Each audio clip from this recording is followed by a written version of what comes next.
Things are getting smaller. Whether it's connectors inside a phone, whether it's components inside a medical device, that trend for miniaturization is happening.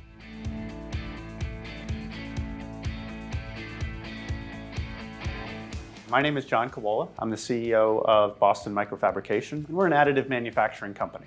So we focus on very high resolution, high precision, high accuracy components. They tend to be relatively small parts. We often describe them as sort of millimeter or centimeter type parts with tolerances in the micron range.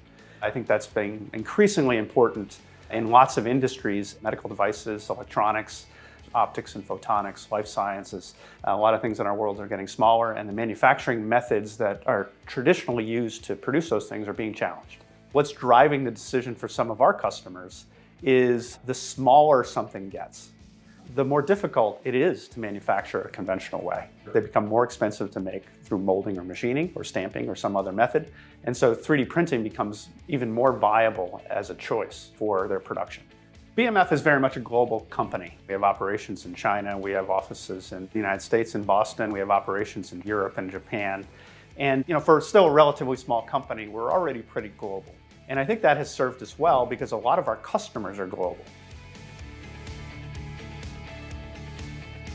Samtec pursued the BMF S230 platform to be able to produce parts with such fine tolerances in-house in a quick manner that we would otherwise have to wait weeks or months for if we were to mold them or stamp them using conventional manufacturing. Having that capability allows us to further explore ideas that we may have written off years ago. We are now revisiting those ideas with the BMF platform. There are thousands of customers around the world who've been exposed to our technology, either through having machines or buying parts. It's a pretty diverse crowd. We're learning every day about what people are doing and how we can help them. And it's helping us think about what's next. Increasingly, we have been curious and we've been doing work on developing some of our own applications where we think this technology could do this uniquely well. And we identified cosmetic veneers. Dental is, in a lot of ways, a perfect application for 3D printing. It's the perfect example of a volume of one, because every single part that's made in the dental industry is different. And so 3D printing, the economics really work for that. And one of the challenges with cosmetic veneers is they're relatively thick. Most cosmetic veneers are about 500 microns thick, which is about half a millimeter. The ones we're making are about 100 microns thick. So the whole goal here is very thin cosmetic veneers precludes the need for real invasive grinding or prep.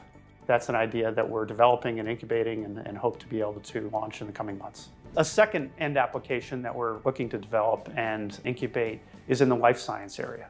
So we opened up a research and development center last fall in San Diego, brought in people from the life science industry, and really focused on trying to find something that's really representative of what's happening in your body, whether that's in an organ or a tumor, to help drug developers develop drugs in the future. Our mission at San Diego Research Institute is to develop next-generation organ-on-chip platforms to improve the drug discovery and cosmetic testing outcomes in the next 3 to 5 years. And by leveraging such unique cutting-edge 3D printing technology, we have successfully developed our unique end product, which is the vascularized biochip.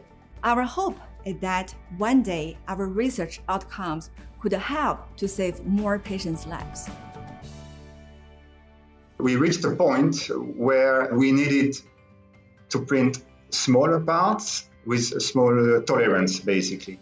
With BMF, the fact that you can print very small features, so very high resolution, the fact that the tolerance is very good, every part is the same, and also the fact that you can print rather large batches, which allows not only to do some fundamental and really hardcore R&D, but also to kind of already start scaling up when you get a prototype that works. We are serving a need that was really unmet with additive manufacturing. There's lots of great technologies out there that are being used for developing products and into production, but we saw an opportunity here where people needed very high precision that was really beyond what was capable for other 3D printing technologies. We have our technology today, we have our capability today, but when we look out in 1, 2, 3 years, we recognize the goalposts are probably moving.